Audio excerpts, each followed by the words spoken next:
قل إن كنتم تحبون الله فاتبعوني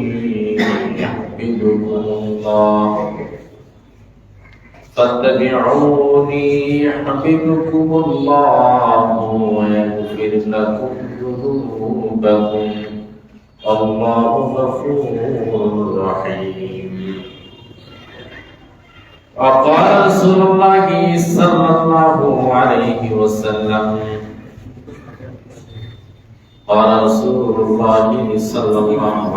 وسلم يتعاقبون فيكم ملائكة بالليل وملائكة بالنهار ويجتمعون في صلاة الصبح وصلاة العصر ثم يعرج الذين باتوا فيكم فيسألهم الله وهو أعلم بهم كيف تركتم عبادي فيقولون تركناهم وهم يصلون وآتيناهم وهم يصلون. متفق عليه. صدق الله العظيم وصدق رسوله الكريم ونحن على ذلك من الشاهدين والشاكرين. সম্মানিত উপস্থিত মুসলিমরা, শুকরগুজারি করছি সেই মহান রবের যে মহান রব আজকে আমাদেরকে বরকতময় মাস এই শাবান মাসে আপনাকে আমাকে বরকতময় মসজিদের জীবনে আসার তৌফিক দান করেছেন। সেই মহান রবের সাথে কালিমাতে শুকর করছি আলহামদুলিল্লাহ।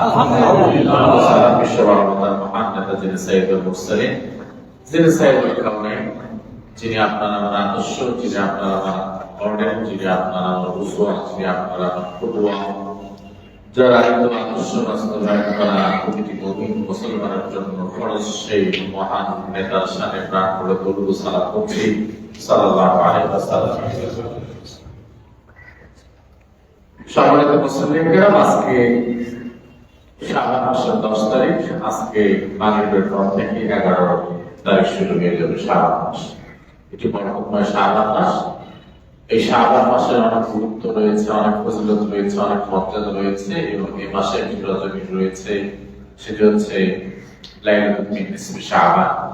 শাবান মাসের একটি বরকতময় রজনী রয়েছে। তো যাই হোক, এই শাবান মাস নিয়ে অনেক, বিশেষ করে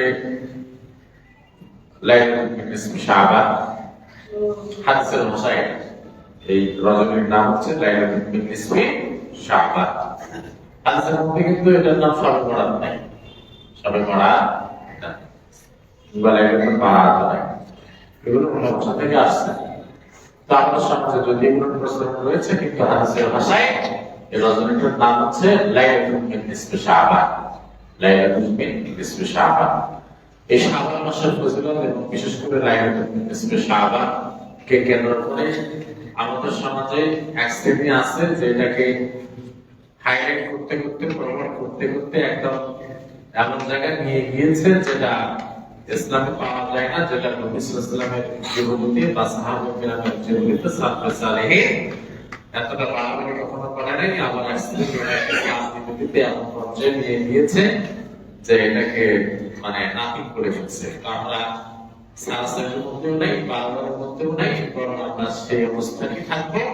আমাদের পজিশন, আমাদের মাওকিফ সেটাই থাকবে যেটা নবী করিম সাল্লাল্লাহু আলাইহি ওয়াসাল্লামের যে অবস্থান ছিল এই লাইলাতুল বারাত নিয়ে, লাইলাতুল নিসফি শাবান নিয়ে, এই শাবান মাসকে কেন্দ্র করে নবী সাল্লাল্লাহু আলাইহি ওয়াসাল্লাম যে কাজগুলো করেছেন, সাহাবায়ে কেরাম যেভাবে গুরুত্ব দিয়েছেন, যতটুকু আমল করেছেন, যা তাদের জীবন থেকে আমরা পাই, সেখান থেকে গিয়ে অবশ্য আলোচনা করার চেষ্টা করবো ইনশাআল্লাহ। তো এই শাবান মাস এটা একটা দোয়ার মাস। এই মাস আসলে বেশি বেশি দোয়া করতে হয়, আল্লাহ রাব্বুল আলামিনের কাছে বেশি বেশি দোয়া করতে হয়। নবী সাল্লাল্লাহু আলাইহি ওয়াসাল্লাম থেকেও নবী সাল্লাল্লাহু আলাইহি ওয়াসাল্লাম এটা বর্ণনা করেছেন। নবী সাল্লাল্লাহু আলাইহি ওয়াসাল্লাম বলেছেন, আল্লাহুম্মা বারিক লানা ফি রজব ওয়া শাবান ওয়া বাল্লিগনা রমাদান। আল্লাহ আমাকে, আল্লাহুম্মা বারিক লানা ফি রজব ওয়া শাবান, আল্লাহ আমাদের রজব এবং শাবান মাসে আমাদের বেশি বেশি বারাকা দান করো, কল্যাণ দান করো। ওয়া বাল্লিগনা রমাদান, এবং রমজান মাস পর্যন্ত আমাদেরকে উপনীত করো, রমজান মাসে আমাদের পৌঁছিয়ে দাও। সেজন্য আমরা বেশি বেশি নবী সাল্লাল্লাহু যে দোয়া করতেন, সাহাবায়ে কেরাম যে দোয়া করতেন, সালেহিন যে দোয়া করতেন, আমরা বেশি বেশি করে আল্লাহর কাছে সেই দোয়া করব, আল্লাহুম্মা বারিক লানা ফি রাজাব ওয়া শাবান ওয়া বাল্লিগনা রমাদান। তো এই মাসের, এই শাবান মাসের বেশ কিছু স্পেসিফিক কিছু মর্যাদা রয়েছে, যেটা অন্য মাস থেকে এই মাসটাকে সত্যি অত্যন্ত মর্যাদাবান করেছে। এই শাবান মাসের গুরুত্ব, মর্যাদা এত বেশি, নবী করিম সাল্লাল্লাহু আলাইহি ওয়াসাল্লাম তিনি বলেন, হযরত উসামা বিন যায়েদ রাদিয়াল্লাহু তাআলা আনহু থেকে বলেন, তিনি বলেন, কুলতু ইয়া রাসূলুল্লাহ, আমি নবীকে বললাম, ও আল্লাহর নবী, লাম আরাকা তাসুমু শাহরান মিন আশ-শুহুর বা তাসুমু মিন শাবান, আপনি শাবান মাসে যে পরিমাণ রোজা রাখেন, আপনি পুরো মাস কমপ্লিট, একটি মাস আপনি পরিপূর্ণ রোজা রাখেন, সেটা হচ্ছে রমাদান মাস। এই রমাদান মাসের পরে বাকি যে 11টি মাস রয়েছে, 11টি মাসের মধ্যে আপনি এই শাবান মাসে যে পরিমাণ রোজা রাখেন, লাম আরাকা তাসুমু শাহরান মিন আশ-শুহুর মা তাসুমু মিন শাবান, এই শাবান মাসে আপনি যে পরিমাণ সিয়াম পালন করেন, এই শাবান মাসে, রমজান মাসের পরে আপনি এই শাবান মাসে যে পরিমাণ সিয়াম পালন করেন, যেভাবে আপনি সিয়াম সাধনা করেন, হ্যাঁ, অন্য কোন মাসে আপনাকে এত বেশি সিয়াম আদায় করতে আমরা কখনো দেখি নাই। আমি কখনো আপনাকে এত বেশি সিয়াম আদায় করতে দেখি নাই। নবীজিকে যখন কথা বলা হলো, তখন আল্লাহ নবী বললেন, যালিকা শাহরুন, আল্লাহ নবী বললেন, এটা এমন একটা মাস, ইয়ামালুন নাসু আনহু বাইনা রজব ওয়া রমাদান, রজব এবং রমজান মাসের মাঝখানে এই মাসটা হচ্ছে শাবান মাস। এই মাসটা পরে মানুষেরা বড় উদাসীন থাকে। রজব মাস আসলে মানুষেরা একটু নড়ে চড়ে বসে, রমজান মাস আসলে সিয়াম সাধনা শুরু করে দেয়, ইবাদতের মৌসুমে প্রবেশ করে। কিন্তু রমজান এবং রজব মাসের মাঝখানে একটা মাস রয়েছে, শাবান মাসের ব্যাপারে ইয়াকফিরু, মানুষেরা কাফের থাকে, মানুষেরা বড় উদাসীন থাকে, মানুষের এই মাসে ইবাদতের ব্যাপারে বড়ই গাফিল থাকে। এটা এমন একটা মাস, তুরফাউ ফিল আমালু ইলা রাব্বিল আলামিন, আল্লাহর নবীজি বলেন, এই মাসেই বান্দাদের আমলনামাগুলো আল্লাহ রাব্বুল আলামিনের দরবারে উপস্থাপন করা হয়। এই মাসে বান্দার আমলগুলো আল্লাহর দরবারে উপস্থাপন করা হয়। আরেকটা বিষয় বলছে কি, যে মাসে বান্দারা আমলের ব্যাপারে গাফিল হয়ে থাকে, গাফিল, সমস্যা নাই, আস্তে আস্তে রমজান মাস, 1 মাস পরেই এ মাসে ইচ্ছা মতো চলি, যত করাপশন আছে সাইডে ফিরে এই মাসে, সামনে তো রমজান মাস আসতেছে, রমজান মাসে সব গুনাহ একদম মিটমাট করে ফেলবে। এই জন্য ইচ্ছা মতো এই মাসে মানুষের ইবাদতের ব্যাপারে গাফিল হয়। আর মানুষেরা যে সময়টাতে, যে মৌসুমে বা যে সময়টাতে, যে টাইমে বা যে ডিউরেশনে মানুষের ইবাদতের ব্যাপারে গাফিল হয়, ইবাদত থেকে মানুষরা নিজেদেরকে গুটিয়ে নেয়, ঠিক সেই সময় আল্লাহ রাব্বুল আলামিনের কাছে ইবাদতের মর্যাদা সবচেয়ে বেশি। যেমন মানুষের রাত্রিবেলা যখন রাত্রি হয়ে যায়, তখন বান্দারা সব মানুষেরা ঘুমায় যায়, ইবাদত সব ছেড়ে দিয়ে মানুষেরা সব ঘুমায় যায়। মানুষেরা যখন ঘুমায় যায় রাত্রিবেলা, তখন কি হয়, এই যে মানুষেরা ইবাদত থেকে গাফিল হয়ে মানুষেরা যখন রাত্রিবেলা আরাম করে ঘুমিয়ে যায়, ইবাদত থেকে যখন একটু গাফিল হয়ে যায়, ঠিক সেই সময় মধ্য রজনী অথবা রাতের শেষ ভাগের ইবাদত আল্লাহর কাছে বড়ই দামি পেয়ে যায়, দামি পেয়ে যায় না? হযরত আবু ইউসুফ আব্দুল্লাহ বিন সালাম রাদিয়াল্লাহু তাআলা আনহু থেকে বর্ণিত, তিনি বলেন, সামি'তু রাসূলুল্লাহি সাল্লাল্লাহু আলাইহি ওয়াসাল্লাম, আমি আল্লাহর নবীর কাছ থেকে শুনেছি, আল্লাহর নবীজি তিনি বলেছেন, ইয়া আইয়ুহান নাস, ও দুনিয়ার মানুষেরা, আফসোস তারা, নিজেদের মাঝে ব্যাপক সালামের প্রচলন করবা, নিজেদের মাঝে ব্যাপক সালামের আদান প্রদান করবা, সালামের রীতিনীতি পদ্ধতি এগুলো ব্যাপক আকারে চালু রাখবা, আর বাহারি ক্ষুধার্ত মানুষদেরকে খাবার দিবা, ওয়াসিলুল আরহাম, আত্মীয়তার বন্ধনগুলোকে অটুট রাখবা, ওয়াসাল্লু ওয়ান্নাসু নিয়াম, গভীর রাতে মানুষেরা যখন সব ঘুমিয়ে যাবে, মানুষের যখন আরামের বিছানায়, যখন মানুষের যখন নারাম প্রিয় হয়ে ঘুমিয়ে পড়বে, ঘুমে বিভোর হয়ে যাবে, সেই গভীর রজনীতে তুমি যদি উঠে যদি সালাত আদায় করতে পারো, আল্লাহর কুদরতি পরতলে যদি সিজদায় লুটিয়ে পড়তে পারো, চোখের পানি ছেড়ে দিতে পারো, তোমার গুনার জন্য আল্লাহর কাছে যদি ইস্তিগফার করো, আল্লাহর কাছে যদি ক্ষমা চাও, ওয়াসাল্লু ওয়ান্নাসু নিয়াম, এই সময়টাতে বেশি বেশি করে সালাত আদায় করো, আল্লাহর কাছে কান্নাকাটি করো। যখন মানুষেরা ঘুমায় যায় যদি করতে পারো, তাদখুলুল জান্নাতা বিসালাম, আল্লাহর জান্নাতে তাহলে তুমি নিরাপদে আল্লাহর জান্নাতে প্রবেশ করতে পারবে। সুবহানাল্লাহ। তাহলে গাফিলের সময় আল্লাহর ইবাদতের গুরুত্ব অনেক বেশি। এই জন্য আপনি শাবান মাসে বেশি বেশি করে ইবাদত করতে হবে। কারণ একটা কারণ নবী সাল্লাল্লাহু আলাইহি ওয়াসাল্লাম বলেছেন যে এই মাসে বান্দাদের আমলনামাগুলো এই মাসে আল্লাহ রাব্বুল আলামিনের কাছে উপস্থাপন করা হয়, আল্লাহর কাছে পেশ করা হয়। নবীজি বলেন ফাআহিব্বু আন ইউরফা আমালি ওয়ালা সাইম, অথবা আমি কি এটা ভালোবাসবো না, আমি কি এটা পছন্দ করবো না যে আমার আমলনামাগুলো আল্লাহর দরবারে উপস্থাপন করা হোক এমন হালতে যে আমি সাইম, আমি রোজাদার। আমি রোজাদার অবস্থায় আমার আমলনামাগুলো যখন আল্লাহর দরবারে উপস্থাপন করা হবে এই মাসে, তখন আমি এটা প্রত্যাশা করি, আমি এটা ভালোবাসি, আমি এটা লাইক করি, আমি এটা প্রেফার, আমি এটা পছন্দ করি যে যখন আমার আমলনামাগুলো আমার আল্লাহর দরবারে পেশ করা হবে, তখন যেন আল্লাহ যেন দেখে যে আমার এই বান্দাটা, আমার হাবিব, আমার মাহবুব সে সায়েম অবস্থায় রয়েছে, সে রোজাদার অবস্থায় রয়েছে। এই জন্য নবী সাল্লাল্লাহু আলাইহি ওয়াসাল্লাম এই মাসে বেশি বেশি করে সিয়াম পালন করতেন। তাহলে মাসগুলোর মধ্যে এই শাবান মাসে বান্দার আমলনামাগুলো আল্লাহর দরবারে উপস্থাপন করা হয়। শুধু তাই নয়,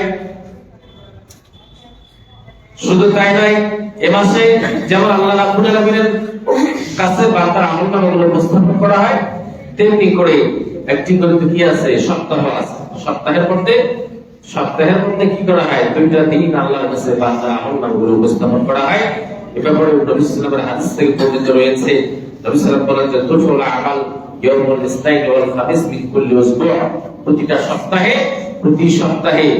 প্রতি সপ্তাহে সোমবার এবং বৃহস্পতিবার অর্থাৎ জুমাবার রজনীতে বান্দার আমলনামাগুলো আল্লাহর দরবারে উপস্থাপন করা হয়। আর ডেইলি আল্লাহর দরবারে প্রতিদিন এই যে ফেরেশতারা যে আছে, ফেরেশতারা আল্লাহর দরবারে বান্দার আমলনামাগুলো উপস্থাপন করে। অনল ইয়াউমি তুরফাউল আমাল মাররাতাইনি ইয়াউমিয়ান বা'দা সালাতিস সুবহি ওয়া বা'দা সালাতিল আসর, দুই দল ফেরেশতা প্রতিদিন আপনার আমার এই আমলনামাগুলো লিপিবদ্ধ করার জন্য, আপনার আমার তত্ত্বাবধানে নাসিং করার জন্য দুই দল ফেরেশতা আল্লাহ রাব্বুল আলামিন পাঠিয়ে দেয়। একদল সেই ফজরের পরে আসে, সুবহ সাদিক থেকে ফজর থেকে শুরু করে আসর পর্যন্ত, আবার আসর থেকে সেই ফজর পর্যন্ত এই দুইটা দল আমাদের আমলনামাগুলো আল্লাহর দরবারে পেশ করে উপস্থাপন করে। এটা হলো একটা লম্বা হাদিস রয়েছে, হযরত আবু হুরায়রা রাদিয়াল্লাহু তাআলা থেকে বর্ণিত, তিনি বলেন আল্লাহ নবী বলেন ইয়াতাআকাতুনা ফীকুম মালাইকাতুন বিল-লাইলি, রাত্রি বেলায় তোমাদের আমলনামাগুলো পর্যবেক্ষণ করার জন্য আল্লাহর পক্ষ থেকে একদল ফেরেশতা তোমাদের সাথে থাকে। মালাইকাতুন বিন-নাহার, দিনের বেলায় তোমাদের আমলনামাগুলো অবজার্ভ করার জন্য, লিপিবদ্ধ করার জন্য আল্লাহ রাব্বুল আলামিনের পক্ষ থেকে তোমাদের কাছে একদল ফেরেশতা থাকে। তাদের আল্লাহর পাহারাদারের বাহিরে আপনি নন, আল্লাহর পাহারাদার, আল্লাহর জিম্মাদার। আল্লাহ তো আপনাকে রাকিবুল আতীদ, আপনাকে তো সবসময় অবজারভেশনের মধ্যে আল্লাহ রেখেছেনই। তারপরেও আল্লাহ রাব্বুল আলামিন আপনার আমলনামাগুলো স্পেসিফিক ভাবে সুন্দর করে লিপিবদ্ধ করে রাখার জন্য আল্লাহ রাব্বুল আলামিন কাতারে কাতারে দলে দলে ফেরেশতা আপনার সাথে আল্লাহ দিয়ে দিতে রেখেছেন। ওদের পালানোর কোনো সুযোগ নাই, এটা মনে করার কোনো কারণ নাই যে আপনি আল্লাহর পাকড়াও থেকে দূরে আছেন। আল্লাহ আপনাকে দেখছেন না, আল্লাহ আপনার মনিটরিং করছেন না, আল্লাহ আপনার অবজার্ভ করছেন না। আপনার প্রতিটা আমলনামা, প্রতিটা কদম, প্রতিটা নিঃশ্বাস, প্রতিটা প্রশ্বাস সব আল্লাহ রাব্বুল আলামিনের নখদর্পণে রয়েছে, সব আল্লাহ রাব্বুল আলামিনের নলেজে রয়েছে। তো আল্লাহ রাব্বুল আলামিন দুই দল ফেরেশতা আল্লাহ রাব্বুল আলামিন আপনার আমার জন্য নিযুক্ত করে রেখেছেন। ওয়াইসতামিউনা ফি সালাতিস সুবহি ওয়া সালাতিল আসরি, ফজরের নামাজের সময় এবং আসরের নামাজের সময়, আসরের সময় এই দুই দল মিলিত হয়। মিলিত হওয়ার পরে সুবহানাল্লাযীনা বাতু ফীকুম, রাত্রিবেলা যে দলটা আপনার সাথে ছিল ওই দলটা যখন আপনার আমলনামাগুলো নিয়ে আল্লাহর দরবারে হ্যাঁ সেই আপনার আমল নামাগুলো সেই আসর থেকে শুরু করে সারা রাত পর্যন্ত ফজর পর্যন্ত যে দলটা ছিল, ফজরের পরে আপনার আমল নামা নিয়ে যখন তারা আল্লাহর দরবারে উপনীত হয় তখন আল্লাহ রাব্বুল আলামিন ফায়াসআলুহুল্লাহ ওয়া হুয়া আ'লামু বিহিম, আল্লাহ রাব্বুল আলামিন ফেরেশতাদের জিজ্ঞাসা করেন কি ব্যাপার আমার বান্দারা তুমি কেমন হালতে রেখে আসলা, ওয়া হুয়া আ'লামু বিহিম, অথচ তিনি তো সেই আল্লাহ যিনি বান্দার হালত সম্পর্কে অবস্থা সম্পর্কে সবচেয়ে ভালো জানেন।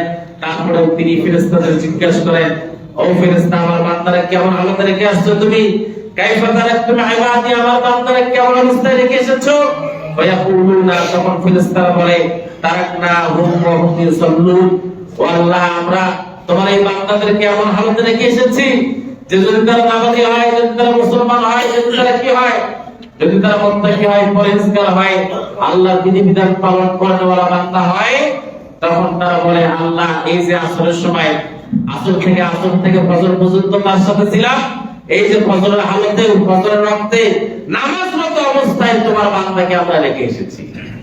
আল্লাহ কাছে রিপোর্ট দেয়। শুধু তাই নয়, ওয়াতাইনাহুম ওয়া হুম ইউসাল্লুন, আবার যখন আমরা তাদের কাছে আসরের সময় যখন যাই তখনও দেখি তোমার বান্দা নামাজ পড়তেছে। তাহলে রিপোর্টটা কেমন হলো? রিপোর্টটা কেমন হলো আপনার আমার ব্যাপারে আল্লাহর কাছে? আল্লাহ তো জানেনি। তারপরে ফেরেশতাদের কাছ থেকে যখন আপনার আমার ব্যাপারে সপ্তাহে আল্লাহ রাব্বুল আলামিন যখন পায় তখন তার কেমনটা লাগে, আল্লাহ তখন আপনার আমার প্রতি রহমত দিয়ে বরকত দিয়ে আপনার আমার জীবনগুলো ভরিয়ে দেন। এইভাবে তাহলে ডেইলি 2 বার আপনার আমার আমল নামাগুলো আল্লাহর দরবারে উপস্থাপন করা হচ্ছে, সপ্তাহে 2 বার, সপ্তাহে 2 দিন, সোমবার এবং বৃহস্পতিবার, এবং আবার আপনার আমার আমল নামাগুলো যে মাসের মধ্যে 12টি মাসের মধ্যে সবসময় তো আল্লাহর কাছে উপস্থাপন করা হয়। ইয়ারলি রিপোর্ট মানে বার্ষিক রিপোর্ট যে একটা আছে, ব্যাংকের রিপোর্ট তো প্রতিদিনই তো ম্যানেজারের কাছে দেয়, দিন শেষে দেয় না। আবার বার্ষিক আরেকটা কি থাকে, রিপোর্ট থাকে, আবার 7 মাসিক একটা রিপোর্ট থাকে অনেক অনেক জায়গায়। তো আল্লাহ রাব্বুল আলামিনের কাছে বার্ষিক রিপোর্টগুলো যে মাসে পেশ করা হয়, এই মাসটি হচ্ছে যে মাসটিতে আমরা অতিবাহিত করছি, যে মাসটির মধ্যে আমরা রয়েছি শাবান মাস। আল্লাহ রাব্বুল আলামিনের কাছে আপনার আমল নামাগুলো আল্লাহর দরবারে পেশ করা হয়। এজন্য আসেন, যেহেতু এই মাসে আপনার আমার রিপোর্টগুলো আল্লাহর দরবারে পেশ করা হচ্ছে, এজন্য আসেন এই মাসে বেশি বেশি করে আমরা আল্লাহ রাব্বুল আলামিনের বেশি বেশি ইবাদত করে, বেশি বেশি জিকির আজকার করি, বেশি বেশি করে কোরআন তেলাওয়াত করি।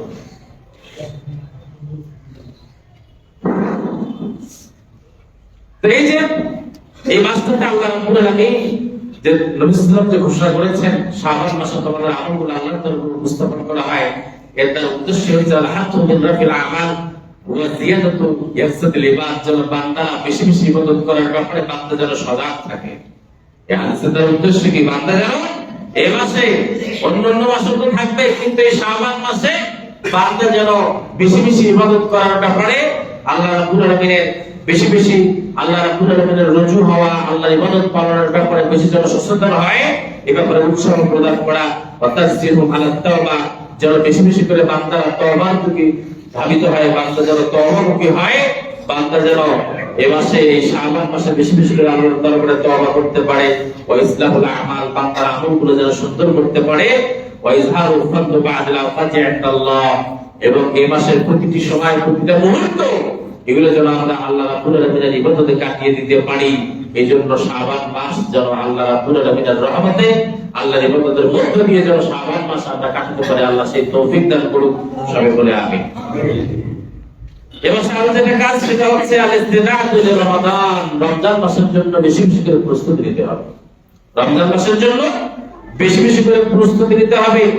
এই মাসের অনেক গুরুত্ব রয়েছে। সালফে সালেহিন, নবী করিম সাল্লাল্লাহু আলাইহি ওয়াসাল্লাম, সাহাবায়ে কেরাম, সালফে সালেহিন, তারা এই মাসটা ব্যাপারে তারা এত বেশি উদ্গ্রীব থাকতো, তারা এত বেশি এই মাসটা উদযাপন করতো, এত বেশি তারা এই মাসটাতে ইবাদত করে কাটিয়ে দিত যে কারা আহাব্বু শুহুর ইলা রাসূলিল্লাহ সাল্লাল্লাহু আলাইহি ওয়াসাল্লাম, আল্লাহর নবীজির কাছে সবচেয়ে মহব্বতের মাস এই 12টি মাসের মধ্যে নবী সাল্লাল্লাহু আলাইহি ওয়াসাল্লাম সবচেয়ে বেশি ভালোবাসতেন শাবান মাসকে। আইয়াসুমাহু শাবান, শাবান মাসের সিয়াম নবীজি বেশি ভালোবাসতেন, কারণ শাবান মাসের সিয়াম পালনের মধ্য দিয়ে, শাবান মাসের ইবাদতের মধ্য দিয়ে আল্লাহর নবীজি রমজান মাসে প্রবেশ করতেন। শাবান মাসের ইবাদতের মধ্য দিয়ে আল্লাহ নবী কি করতেন? রমজান মাসে নবী সাল্লাল্লাহু প্রবেশ করতেন। এইজন্য সালফে সালেহিন যারা ছিল তারা এই মাসটাকে বলেছেন, এই মাসটা হচ্ছে বীজ বপনের মাস। এই মাসটা হচ্ছে যেমন আমরা যেমন ক্ষেতের মধ্যে কি করি, বীজ বপন করি আমরা ধান গাড়ার আগে কি করি, ধানের আগে বীজ বপন করি। তো বীজ বপন করার মাস বলছে রজব মাসটা হচ্ছে বীজ বপন করার মাস, আর শাবান মাসটা হচ্ছে ওই বীজগুলোকে নার্সিং করার মাস, বীজগুলোকে পানি দেওয়ার মাস, বীজগুলোকে পরিচর্যা করার মাস, বীজগুলোকে ঠিকঠাক মতো বড় করার মাস হচ্ছে এই শাবান মাস। আর আপনার ফসল কাটার মাস হচ্ছে রমজান মাস। ফসল কাটার মাস কি? রমজান মাস। এই জন্য আমার কিছু কিছু সাহাবায়ে কেরাম এবং তাবিঈনরা তারা এই মাসে এত বেশি ইবাদত করত। হযরত আবু বকর আল-ওয়াররাদ আল-বালখি রাহিমাহুল্লাহ তাআলা তিনি একজন বিখ্যাত তাবিঈ ছিলেন। তিনি বলতেন যে শাহরুর রজব শাহরুল ইসরার ওয়া শাবান শাহরুল ইসরাফিল ইসরাঈ ওয়া রমাদান শাহরু হাসাদুজ জারঈ। এই শাবান মাস হচ্ছে বীজে এই ক্ষেতের মধ্যে পানি দেওয়ার মাস, ওয়া রমাদান শাহরুল হাসাদুজ জারঈ, আর হচ্ছে রমজান মাস হচ্ছে বীজ কাটার মাস। এরপরে হাফিজ বিন রাজব আল-হাম্বালি রাহিমাহুল্লাহ তাআলা তিনি একজন বিখ্যাত তাবিঈ ছিলেন। তিনি বলতেন, তিনি উদ্ধৃতি দিয়েছেন যে কানা আমর বিন কায়স রাহিমাহুল্লাহ তাআলা তিনি ইদা দাখালা শাবান, যখন রমজান শাবান মাস প্রবেশ করত, আগলাকা তিজারাতাহু। এই বিখ্যাত তাবিঈ তার আমল ছিল এই শাবান মাস আসার সাথে সাথে তিনি তার ব্যবসাগুলোকে সংকুচিত করতেন। তিনি তার দোকানে যেখানে তিনি 18 ঘন্টা সময় দিতেন সেখানে তিনি সময় দেওয়া একটু কমায় দিতেন, তিনি সময় দেওয়া খুবই কমায় দিতেন। আর যদি তার ব্যবসা বাণিজ্য থাকতো আগলাকা তিজারাতাহু, তিনি তার ব্যবসাটা বন্ধ করে দিতেন। ওয়াতাফাররাকা লিকিরাআতিল কোরআন, এই শাবান মাসে তিনি শাবান মাসটাকে তারা কোরআন তেলাওয়াতের মাস হিসেবে তারা কাউন্ট করত। সুবহানাল্লাহ। কাজকাম ব্যবসা বাণিজ্য প্রায় সব সংকুচিত করে দিত, গুটিয়ে ফেলে তারা এই শাবান মাসে তারা কোরআন তেলাওয়াতের মধ্যে একদম কোরআন তেলাওয়াতের মধ্যে তারা মশগুল থাকতো। অথচ দেখেন আমরা শাবান মাসকে হেলায় দুলায় কেটে দিচ্ছি, মনে করতেছি সমস্যা নাই, রমজান মাস আসলে তারপর কোরআন পড়া শিখবো, কোরআন তেলাওয়াত করবো, রমজান মাস আসলে কোরআন খতম করবো। না, রমজান মাস আসলে যদি আপনি এটা করেন তাহলে হয়তো আপনি নাও পারতে পারেন। এই জন্য আগে আপনাকে প্রিপারেশন নিতে হবে, আপনাকে ইস্তেদাদ, আপনাকে প্রস্তুতি গ্রহণ করতে হবে।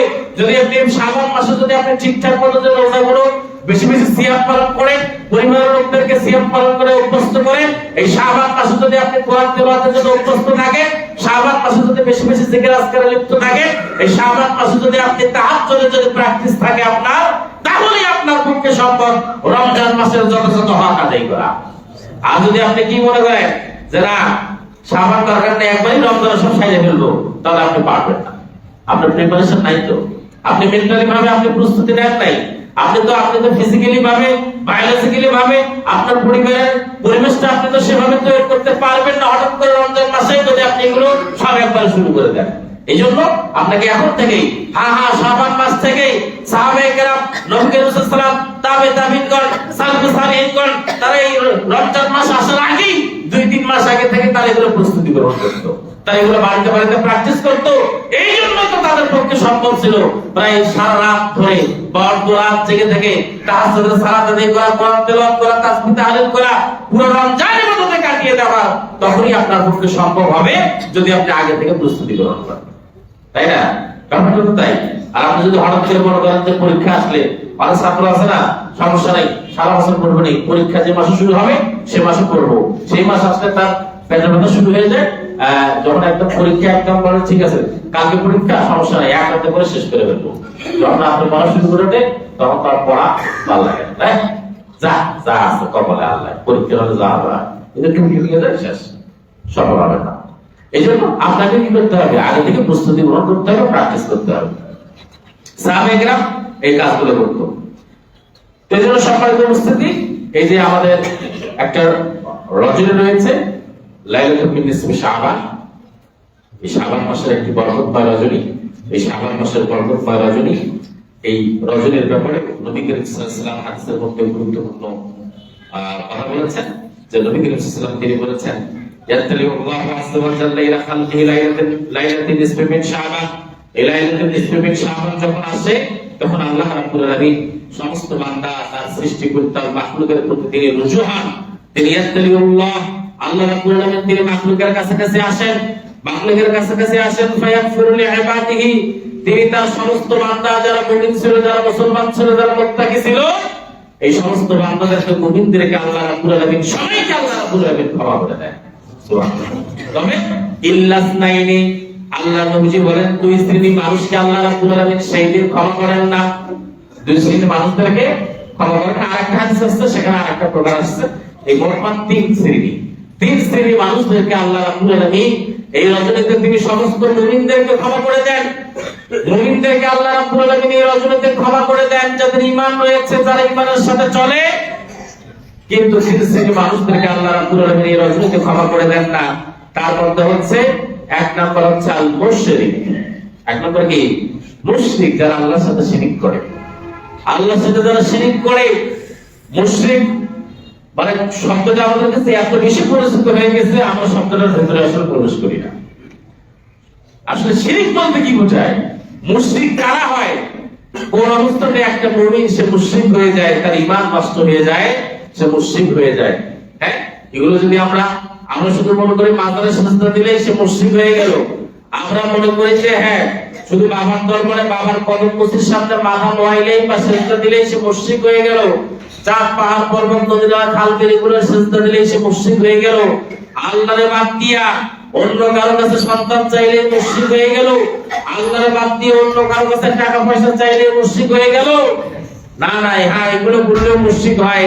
এবং এর সাথে সাথে আল্লাহর বিধান বাদ দিয়ে, আল্লাহর বিধান বাদ দিয়ে, আল্লাহর শরীয়ত বাদ দিয়ে, আল্লাহ রাব্বুল আলামিন কোরআনকে বাদ দিয়ে যারা আর অন্য কোন তন্ত্র মন্ত্রকে বিশ্বাস করে, মনে করে যে হ্যাঁ এগুলো দিয়েও মানবতার কল্যাণ সাধিত হয়, শুধুমাত্র আল্লাহর বিধান দিয়ে কল্যাণ সাধিত হইতে পারে না, বরং তাগুতি শক্তি দিয়েও মানব রচিত বিধান দিয়েও মানুষের কল্যাণ দুনিয়া এবং আখিরাতে কল্যাণ নিহিত হতে পারে।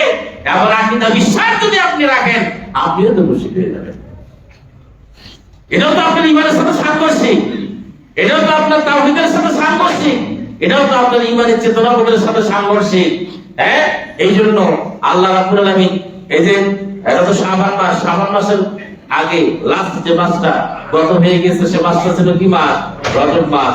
এই যে রজব মাসে একটা ঘটনা ছিল মিরাজের ঘটনা। মিরাজের ঘটনায় নবী সাল্লাল্লাহু আলাইহি ওয়াসাল্লাম 14 দফা কর্মসূচি নিয়ে আল্লাহর পক্ষ থেকে এসেছেন। 14 দফা কর্মসূচি দিয়েছিলেন যে ঠিক আছে, এখন তো নবীজি তুমি মক্কায় আছো, কিছুদিন পরে মদিনায় যাবা, মদিনায় গেলে একটা ইসলামের রাষ্ট্র, একটা ইসলামিক স্টেট কায়েম হবে। সেই স্টেটের মূল মন্ত্র হবে, প্রিন্সিপাল রুলস এন্ড রেগুলেশন হবে। সেটা কি হবে? সেটা আল্লাহ প্রথম দফাতেই বলে দিয়েছেন, ওয়া ক্বাদা রাব্বুকা আল্লা তা'বুদু ইল্লা ইয়্যাহু। এখানে কোনো শিরকের কোনো অংশ নাই। যে আল্লাহ জানিয়ে দিচ্ছেন, ও নবী আপনি দুনিয়ার মানুষদেরকে বলে দেন আল্লাহর পক্ষ থেকে একটা ফয়সালা হলো, কয়েকদিন পরে যখন ইসলামের রাষ্ট্র কায়েম হবে, ইসলামী সমাজ যখন কায়েম হবে, তখন এই মুসলমানদেরকে নিয়ে যখন আপনি একটা ইসলামের রাষ্ট্র কায়েম করবেন, সেই রাষ্ট্রের মূল মন্ত্র হবে, মূল দফা হবে, প্রথম কাজই হবে যে ওয়া ক্বাদা রাব্বুকা আল্লা তা'বুদু ইল্লা ইয়্যাহু। আল্লাহ ছাড়া মহাবিশ্ব জগতে রাষ্ট্র পরিচালনা করার ব্যাপারে, সমাজ পরিচালনা করার ব্যাপারে, তোমার জীবন বিধান পরিচালনা করার ব্যাপারে আল্লাহর বিধান ছাড়া অন্য কারো বিধান মানা যাবে না।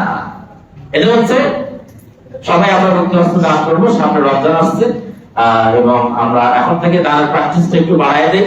রমজানে অনেক মনে হয় সংশোধন করবে এবং ডেকোরেশন করবে। আমরা সবাই আমাদের দান হাতগুলো বাড়িয়ে দিই। তাহলে যদি আপনি শিরক করেন, আল্লাহর বাদ দিয়ে যদি অন্য কাউকে যদি আপনি বিধানদাতা হিসেবে মনে করেন, আল্লাহর বিধান বাদ দিয়ে, শরীয়ত বাদ দিয়ে, কোরআন বাদ দিয়ে অন্য কিছুতে যদি আপনি মজে যান বা অন্য কিছু ইজম যদি আপনার মাথার মধ্যে আপনি যদি ধারণ করেন, লালন করেন, যখন করেন, তাহলে আপনারও কিন্তু ঈমান থাকবে না। শুধু তাই নয়, লাইলাতুল নিসফি শাবানে আল্লাহ রাব্বুল আলামিন যত বান্দাদের ক্ষমা করে দিবেন, আল্লাহ রাব্বুল আলামিন মুমিনদেরকে ক্ষমা করে দিবেন। যে তিন শ্রেণীকে আল্লাহ রাব্বুল আলামিন ক্ষমা করবেন না, তার মধ্যে এক শ্রেণী হচ্ছে যারা মুশরিক হবে। যারা মুশরিক হবে, আল্লাহ রাব্বুল আলামিন বলেন, ওয়া মান ইয়াত্তাবি গায়রাল ইসলামি দীনান ফালা ইউকবাল মিন। যে ব্যক্তি ইসলাম অনুসরণ করে আবার ইসলামের সাথে সাথে অন্য মতবাদ, অন্য ইসলাম লালন করে, ধারণ করে, অন্য কোন মতবাদকে অনুসরণ করে, নামাজ পড়ে, রোজা রাখে, হজ করে, যাকাত দেয় এবং অন্য বিধানকে, অন্য মতবাদকেও তার জীবনের মানদর্শ হিসেবে গ্রহণ করে, নবীর সুন্নাত বাদ দিয়া নবী আল্লাহ রাব্বুল আলামিন বলেন, যারা ইসলাম বাদ দিয়া, নবীর সুন্নাত বাদ দিয়া, তরিকত বাদ দিয়া, নবীর জীবন ব্যবস্থা বাদ দিয়া অন্য কোন বিধান অনুসরণ করবে, আল্লাহ ফিল আখিরাতি মিনাল খাসিরিন, আল্লাহ বলেন তাদের এই আমলগুলো, নেক আমলগুলো আমার দরবারে কবুল করা হবে না, আর তারা আখিরাতের জিন্দেগিতে তারা ক্ষতিগ্রস্তদের কাতারে মানে জাহান্নামের কাতারে তারা সারিবদ্ধ হবে। জাহান্নামের কাতারে তাদের নামগুলো লিস্টেড করা হবে, তারা জাহান্নামের অন্তর্ভুক্ত হবে। এই জন্য আসেন, যদি আমরা লাইলাতুল নিসফে শাবানে যদি আমরা কি করতে পারি, যদি আমরা আল্লাহর কাছ থেকে ক্ষমা নিতে চাই, তাহলে এখনই আপনাকে ইস্তিগফার করতে হবে, আল্লাহর দ্বীনের দিকে একনিষ্ঠ হবে, আল্লাহর বিধানের দিকে আপনাকে ফিরে আসতে হবে। 2 নম্বর, আল্লাহর নবীজি বলেন আল মুসাহিদ, আল্লাহ রাব্বুল আলামিন এই লাইলাতুল নিসফে শাবানে সবাইকে ক্ষমা করে দেবেন। 1 নাম্বার, যাকে ক্ষমা করবেন না তিনি হচ্ছেন মুশরিক। 2 নম্বর, তিনি হচ্ছেন আল মুসাহিদ, মুসাহিদ যারা বিদ্বেষ পোষণ করে, বিদ্বেষ ছড়িয়ে দেয়, এক মুমিন আর মুমিনের প্রতি হিংসা বিদ্বেষ এগুলো ছড়িয়ে দেয়, কুচ্ছরণা করে, এই সমস্ত যারা মুসাহিদা রয়েছে, এই সমস্ত লোকদেরকে আল্লাহ রাব্বুল আলামিন এই লাইলাতুল নিসফে শাবানে আল্লাহ রাব্বুল আলামিন তাদের ক্ষমা করবেন না। অতএব আমাদের সমাজে এই যে আমরা বিভিন্ন ডাইমেনশনে আমরা আমাদের সমাজের মধ্যে হিংসা বিদ্বেষ ছড়িয়ে দিচ্ছি, আমরা একদিন থেকে রাজনৈতিক ভাবে, পলিটিক্যাল গত ভাবে, পারিবারিক ভাবে, সামাজিকগত ভাবে, অথবা ব্যবসায়িক দিক থেকে, অথবা বিভিন্ন শ্রেণীগত দিক থেকে বা বিভিন্ন দৃষ্টিকোণ থেকে আমরা আমাদের সমাজের মধ্যে হিংসা বিদ্বেষ ছড়িয়ে দিচ্ছি। এগুলো আপনাকে আমাকে বন্ধ করতে হবে। আল্লাহ রাব্বুল আলামিনের হাবিবকে দিয়ে বলেন, ওয়াকুনু ইবাদাল্লাহি ইখওয়ানা, ও আল্লাহর বান্দারা তোমরা সবাই ভাই ভাই হয়ে যাও, তোমরা সবাই ভাই ভাই হয়ে যাও। লা তাবাগাদু ওয়ালা তাহাসাদু ওয়ালা তাদাবারু ওয়ালা তাহাসাদু। আল্লাহ নবীজি বলেন, খবরদার তোমরা তো মুসলমান, তোমরা তো একে অপরের ভাই, খবরদার একজন আরেকজনের পিছনে লাগবে না, একজন আরেকজনের পিছনে ইন্ধন দিবে না, একজন আরেকজনের পিছনে উস্কানি দিবে না, একজন আরেকজনের গীবত পরচর্চা করবে না, একজন আরেকজনের দোষ অনশন তালাশ করার জন্য তার পিছনে গোয়েন্দাগিরি করবে না, ওয়ালা তাদাবারু, একজন আরেকজনের পিছনে লাগবে না, ওয়াকুনু ইবাদাল্লাহি ইখওয়ানা, ও আল্লাহর বান্দারা তোমরা সবাই ভাই ভাই হয়ে যাও। তোমরা সবাই কি হও? ভাই ভাই হয়ে যাও। অতএব আপনি মুসলমান বলে দাবি করবেন, আবার হিংসা বিদ্বেষ ছড়ায় দিবেন। এক ভাই আপনার সাথে ব্যবসা করে, আপনি ঠাস করে আরেকজন কাস্টমার আসলে ছড়ায় দেন, এই ওর কাছে যান না, ওর কাছে সব পচা জিনিস, আমার কাছে সব ভালো জিনিস। আপনি এটা কি করতেছেন? হ্যাঁ, তারপরে আপনি এগুলো ইন্টেনশনালি করতেছেন, আপনি ইচ্ছাকৃত ভাবে এগুলো করতেছেন। আবার এইরকম এই টেন্ডেন্সি, এই ফিলিংস, এই যে একটা প্রবণতা, এই একটা ট্রেন্ড আমাদের সমাজে এগুলো চালু রয়েছে। এমনকি পাড়া প্রতিবেশী, আত্মীয় স্বজন যারা শরীর রয়েছে তাদের মাঝেও এই হিংসা বিদ্বেষ গুলো, বিপদ গুলো ছড়িয়ে দেওয়ার প্র্যাকটিস রয়েছে। অতএব আপনি যদি এগুলো যদি না ছাড়তে পারেন, এই যে শাবান মাসের এটা হাদিস, এটা যদি আপনি শাবান মাসে যদি না ছাড়তে পারেন, রমজান মাসেও সারা মাস সিয়াম পালন করলেও আপনার সিয়াম কবুল হবে না। আচ্ছা না, আল্লাহ রাব্বুল আলামিন, আল্লাহর নবী বলেন, ওই ব্যক্তিদের সিয়াম আল্লাহর কাছে দরকার নাই যারা মিথ্যা ছাড়তে পারে না, যারা কথা বলার ব্যাপারে, যারা বচন ব্যবহার করার ব্যাপারে, আওয়াজ দেওয়ার ব্যাপারে, যারা কথা বলার ব্যাপারে নিজেদের জিহ্বাকে, নিজেদের টানকে যারা কন্ট্রোল করতে পারে নাই, সংযত করতে পারে নাই, সংবরণ করতে পারে না, যারা তাদের জিহ্বা দিয়ে, জবান দিয়ে মিথ্যা কথা ছড়িয়ে দেয়, মিথ্যা সাক্ষ্য দেয়, অথবা মিথ্যার উপরে চলমান থাকে, চর্চা করে, নিন্দা করে, এই সমস্ত লোকগুলো, এই সমস্ত গুলো রোজা রাখা, সিয়াম পালন করা, সেই সকাল থেকে শুরু করে সুবহ সাদেক থেকে শুরু করে একদম মাগরিব পর্যন্ত তাদের সিয়াম আল্লাহ রাব্বুল আলামিনের দরকার নাই। খাওয়া দাওয়া পরিহার করা, এগুলো আল্লাহর পক্ষ থেকে এগুলো কোনো দরকার নাই। অতএব আপনি যদি এখন থেকে যদি আপনি হিংসা বিদ্বেষ এগুলো কন্ট্রোল করতে না পারেন, তাহলে আপনার রমজান মাস আপনার কি হবে না, আপনার জন্য ফলপ্রসূ হবে না। তো এই জন্য আল্লাহ রাব্বুল আলামিনের হাবিবের কিবরিয়া তিনি আগেই আমাদের জন্য ওয়ার্নিং করে দিয়েছেন, বান্দারে ও আমার উম্মত রে, লাইলাতুল নিসফে শাবানে যদি ক্ষমা পেতে চাও, তাহলে কি করো? হিংসা বিদ্বেষ, পরচর্চা, পরনিন্দা এগুলো সব পরিহার করো। এগুলো পরিহার করলে শাবান মাসে আল্লাহর ক্ষমা পাবে, আর রমজান মাসের তোমার সিয়াম গুলো আল্লাহর দরবারে কবুল হবে, আর এই সিয়ামই তোমার জন্য জান্নাতের মধ্যে তোমার জন্য সুপারিশ করবে জান্নাতে যাওয়ার জন্য। মানে তার মানে এর সাথে একটা সাথে কি আছে, লিয়েজু আছে, কিন্তু একটা সম্পর্ক আছে, একটা রিলেটেড, একটার সাথে আরেকটা খুবই সুন্দর রিলেটেড।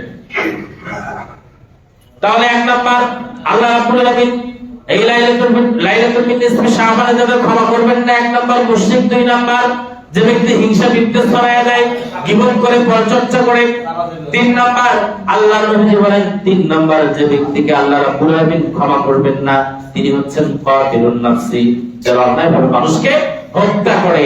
মানুষকে অন্যায়ভাবে যারা হত্যা করবে, এই সমস্ত হত্যাকারী অন্যায়ভাবে যে ব্যক্তি মানুষকে হত্যা করবে, এই হত্যাকারী ব্যক্তিরও ইবাদত আল্লাহ রাব্বুল আলামিন, এই হত্যাকারী ব্যক্তিরও আল্লাহ রাব্বুল আলামিন এই লাইলাতুল নিসফি শাবানে আল্লাহ রাব্বুল আলামিন তাকেও ক্ষমা করবেন না। এজন্য সম্মানিত উপস্থিতি, আসেন আমরা এই শবে বরাত আমরা ইবাদতের মধ্য দিয়ে, ব্যক্তিগত ইবাদতের মধ্য দিয়ে আমরা শবে বরাত আমরা উদযাপন করব। শবে বরাত এটা এমন একটি রজনী, বরকতময় রজনী। এই মাসটা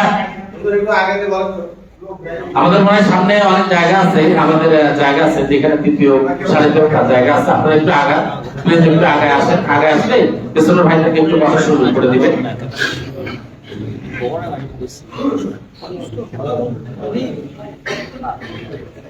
এই যে লাইলাতুল নিসফি শাবানে নবী সাল্লাল্লাহু আলাইহি ওয়াসাল্লাম এত বেশি ইবাদত করতেন, এই রাত্রিতে আল্লাহ নবী সাল্লাল্লাহু আলাইহি ওয়াসাল্লাম এত বেশি লম্বা সিজদা দিতেন, নবী সাল্লাল্লাহু আলাইহি ওয়াসাল্লামের ইবাদত ছিল এরকম। রাত্রিবেলায় তিনি এত বেশি লম্বা ইবাদত করতেন, লম্বা সিজদা দিতেন নবী সাল্লাল্লাহু আলাইহি ওয়াসাল্লাম।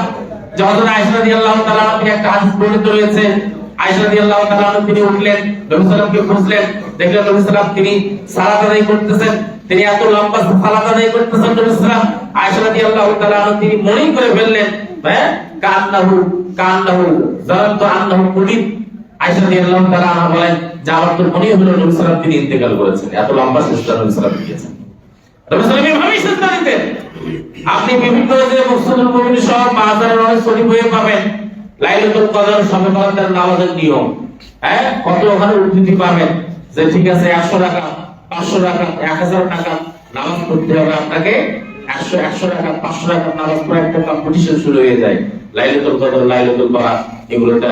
হ্যাঁ, দেখুন, আরে আপনি 100 টাকার নামাজ পড়েন, 500 টাকার নামাজ পড়েন, আরে আপনার তো রাকাত সংখ্যা এটা তো ম্যাটার নয়, ইট ডাজন্ট ম্যাটার, আপনার রাকাত সংখ্যা এটা তো ম্যাটার নয়, এটা বিষয় নয়, বরং আপনি যে সালাত আদায় করতেছেন এই সালাতের কোয়ালিটিটা কেমন হচ্ছে, কোয়ালিটিটা, এটা আপনার কোয়ান্টিটি, রাকাতের কোয়ান্টিটি এটা ম্যাটার নয়। তো আপনার সালাত আপনি 8 টাকার সালাত আদায় করেন, 4 টাকার সালাত আদায় করেন, আপনি 10 টাকার সালাত আদায় করেন, 3, 4, 5 ঘন্টা ব্যাপী আপনি আপনার সালাতের কোয়ালিটিটা, আপনার নামাজের কোয়ালিটিটা যেন সুন্দর হয়, আল্লাহ তো এইটা দেখবে।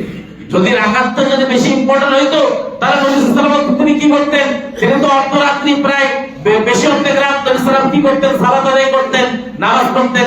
সূরা মুজাম্মিলে আল্লাহ তাআলা বলেন, ইয়া আইয়ুহাল মুজাম্মিল কুম আল-লাইলা ইল্লা কালিলান নিসফাহু আও ইনকুস মিনহু কালিলা আও জিদ আলাইহি ওয়া রাত্তিল কুরআনা তারতিলা। আল্লাহ রাব্বুল আলামিন হাবিবকে নির্দেশ দিচ্ছেন যে আপনি সালাত আদায় করেন। আর নবী সাল্লাল্লাহু আলাইহি ওয়াসাল্লাম তিনি কি করতেন, প্রায় অর্ধরাত্রি সালাত আদায় করতেন বা তার বেশি সময় সালাত আদায় করতেন। তিনি 8 রাকাত সালাত আদায় করতেন, 11 রাকাত সালাত আদায় করতেন। তাহলে আপনি আমি নবী সাল্লাল্লাহু 4 ঘন্টা 5 ঘন্টা 8 ঘন্টা ব্যাপী নবী সাল্লাল্লাহু 8 রাকাত সালাত আদায় করতেন, 6 রাকাত সালাত আদায় করতেন, 4 রাকাত সালাত আদায় করতেন, 12 রাকাত সালাত আদায় করতেন। আর আপনি 1 ঘন্টার মধ্যে আপনি কম্পিটিশনের জন্য 1 ঘন্টার মধ্যে আপনি 7 রাকাত সালাত আদায় করে বসে যাবেন। 1 ঘন্টার মধ্যে 7 রাকাত সালাত আদায় করেন, 50 রাকাত সালাত আদায় করেন, এটা তো দরকার নাই আপনার। আপনি সালাতের মানটা ভালো করেন, আপনি সুন্দর করে রুকু করেন, সুন্দর করে সিজদা দেন, সুন্দর করে তাসবিহ তাহলিল করেন, সুন্দর করে আপনি কি করেন, আপনি সালাতের যে রুকুর তাসবিহগুলো আছে, সিজদার যে তাসবিহ রয়েছে এগুলো সুন্দর করে পড়েন। এবং আপনার যত দোয়া আছে, আপনার যত প্রার্থনা আছে, আপনার মিনতি যা আছে, আপনার যত অভাব অনটন রয়েছে, আপনি রুকুতে গিয়ে বলেন, আপনি আপনার ভাষায়, মাতৃভাষায় আপনি সিজদায় গিয়ে আল্লাহর কাছে এগুলো ফরিয়াদ করেন। আপনি সেটা করতেছেন না, আপনি কি করতেছেন, খালি সংখ্যা বাড়াচ্ছেন। আর সংখ্যা দিয়ে তো এটা কাজ নাই, যে সংখ্যা যে সালাত আদায় করলেন, সালাতটা যদি মানগত ভাবে ঠিক না থাকে, সালাতের কোয়ালিটি যদি না থাকে, তাহলে ওই সালাত তো আল্লাহর দরবারে কবুল হবে না। এই জন্য নবী সাল্লাল্লাহু আলাইহি ওয়াসাল্লাম তিনি দীর্ঘ লম্বা সিজদা দিতেন, তিনি লম্বা সময় নিয়ে সালাত আদায় করতেন। এই জন্য আসেন আমরাও যেন ওই যে বাজারের যে চটি বই এগুলো খপ করে না পড়ে আমরা যেন সালাত করে নষ্ট না করি। এই জন্য আপনিও লম্বা সিজদা নিয়ে লম্বা রুকু করে সুন্দর করে আপনার সালাতটাকে আপনি সুন্দর করেন। এই সালাতের মধ্য দিয়ে, তাসবিহ তাহলিলের মধ্য দিয়ে, জিকির আজকারের মধ্য দিয়ে, ব্যক্তিগত ইবাদতের মধ্য দিয়ে যেন আমরা শবে বরাতকে সুন্দরভাবে নিজেদের জীবনে আমল করতে পারি এবং আমরা যেন এবাদতের মধ্য দিয়ে পুরো শাবান মাস কাটিয়ে দিতে পারি, রমজানের জন্য প্রস্তুতি নিতে পারি।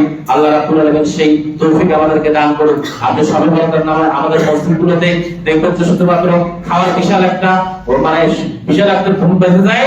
হ্যাঁ, এই ঈশার নামাজ পড়ে সব মানুষ 8 টাকা 10 টাকা নামাজ পড়া সব চলে যায়, শেষ সাথে খাওয়ার সময় সবাই উপস্থিত হয়। আর এক শ্রেণীর মানুষ তারা কি করে, ওই যে খাবারের হান্ডি খালি ওখানে বাড়ি বাঁধতেছে, 10-12 জন ওখানে শুধু কাটায় দিচ্ছে। এটার নাম সালাত নাই, এটার নাম লাইলাতুল নিসফি শাবান উদযাপন নয়। হ্যাঁ, এরকম করে তো আপনার তো এগুলো আপনি রাত্রি জাগলেন, কিন্তু ইবাদত ছাড়া হয় হুল্লোড় করে সাহাবায়ে কেরাম সালফে সালিহিন নবী করিম সাল্লাল্লাহু আলাইহি ওয়াসাল্লাম তারা লাইলাতুল নিসফি শাবান তারা উদযাপন করেন নাই, এভাবে তারা করেন নাই যেভাবে আমরা করি। বরং এটা ব্যক্তিগত আমল, আপনি ব্যক্তিগতভাবে আমল করবেন।